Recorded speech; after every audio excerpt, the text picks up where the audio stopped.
Friends, welcome to my KSY informative channel. ಇನ್ಯಾರಾದರೂ ನನ್ನ ಚಾನಲ್ನ ಸಬ್ಸ್ಕ್ರೈಬ್ ಮಾಡ್ದಲ್ಲಿ ನೋಡ್ತಾ ಇದ್ದರೆ ಪ್ಲೀಸ್ ಒಂದು ಸಬ್ಸ್ಕ್ರೈಬ್ ಮಾಡ್ಕೊಳ್ಳಿ. ಮುದ್ದೆ, ಅನ್ನ, ಚಪಾತಿ, ಗೀ ರೈಸ್ ಎಲ್ಲದಕ್ಕೂ ತುಂಬಾ ಚೆನ್ನಾಗಿ ಹೊಂದ್ಕೊಳ್ಳುವಂತಹ ಟೇಸ್ಟಿಯಾಗಿರುವಂತಹ ಮಟನ್ ಗ್ರೇವಿನ ರೆಸಿಪಿ ಯಾವ ರೀತಿ ಮಾಡೋದು ಅಂತ ಹೇಳ್ಕೊಡ್ತೀನಿ.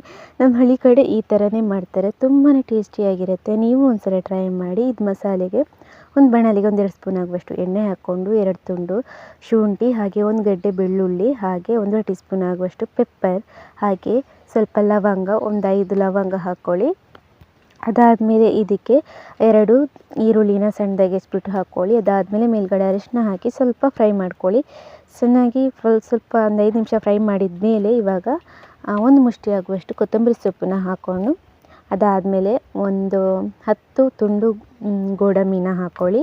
ಅದನ್ನು ಹಾಕಿಬಿಟ್ಟು ಅದಾದಮೇಲೆ 1 ಕಪ್ ಆಗುವಷ್ಟು ಕಾಯಿ ತುರಿನ ಹಾಕಿ ಚೆನ್ನಾಗಿ ಒಂದು ಸಲ ಫ್ರೈ ಮಾಡಿಕೊಂಡು, ಇದಕ್ಕೆ 1 ಟೀ ಸ್ಪೂನ್ ಆಗುವಷ್ಟು ಧನಿಯಾ, ಹಾಗೆ 1 ಟೀ ಸ್ಪೂನ್ ಆಗುವಷ್ಟು ಅಚ್ಚಕಾರದ ಪುಡಿನ ಹಾಕ್ಕೊಳ್ಳಿ. ಹಾಗೆ ಒಂದು 5-6 ಬ್ಯಾಡಗೆ ಮೆಣಸನ್ನು ಹಾಕ್ಕೊಂಡು ಚೆನ್ನಾಗಿ ಫ್ರೈ ಮಾಡಿ, ಅದಾದಮೇಲೆ ತಣ್ಣಗಾದಮೇಲೆ ಇದನ್ನು ಮಿಕ್ಸಿ ಜಾರ್ಗೆ ಹಾಕ್ಕೊಂಡು ಜೊತೆಗೆ 1 ಟೊಮೆಟೊ ಸೇರಿಸ್ಬಿಟ್ಟು ನೀರು ಹಾಕಿ ಫೈನ್ ಪೇಸ್ಟ್ ಮಾಡ್ಕೊಳ್ಳಿ.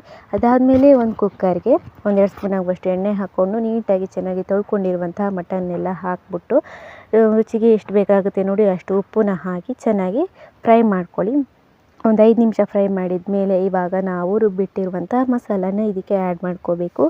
ಮಸಾಲೆ ಸ್ವಲ್ಪ ದಪ್ಪಗಿತ್ತು ಅಂದರೆ 1 ಲೋಟ ನೀರನ್ನ ಹಾಕ್ಕೊಂಡು ಚೆನ್ನಾಗಿ ಒಂದು 5 ನಿಮಿಷ ಫ್ರೈ ಮಾಡಿಬಿಟ್ಟು ಕುಕ್ಕರ್ ವಿಷಲ್ನ ಮುಚ್ಚಿಬಿಟ್ಟು ಒಂದು 5-6 ವಿಷಲ್ ಕೂಗಿಸ್ಕೊಳ್ಳಿ. ಅದಾದಮೇಲೆ ತೆಗೆದು ನೀಟಾಗಿ ಒಂದು ಸಲ ಗ್ರೇವಿ ತಿಕ್ನೆಸ್ ಬಂದಿದೆಯಾ ಅಂತ ನೋಡ್ಕೊಳ್ಳಿ. ಬೆಂದಿರುತ್ತೆ, ನೀಟಾಗಿ ಸೂಪರಾಗಿ ಆಗಿರುತ್ತೆ ಮಟನ್ ಗ್ರೇವಿ. ನೀವು ಒಂದು ಸಲ ಟ್ರೈ ಮಾಡಿ, ರುಚಿ ಹೇಗಿದೆ ನೋಡಿ.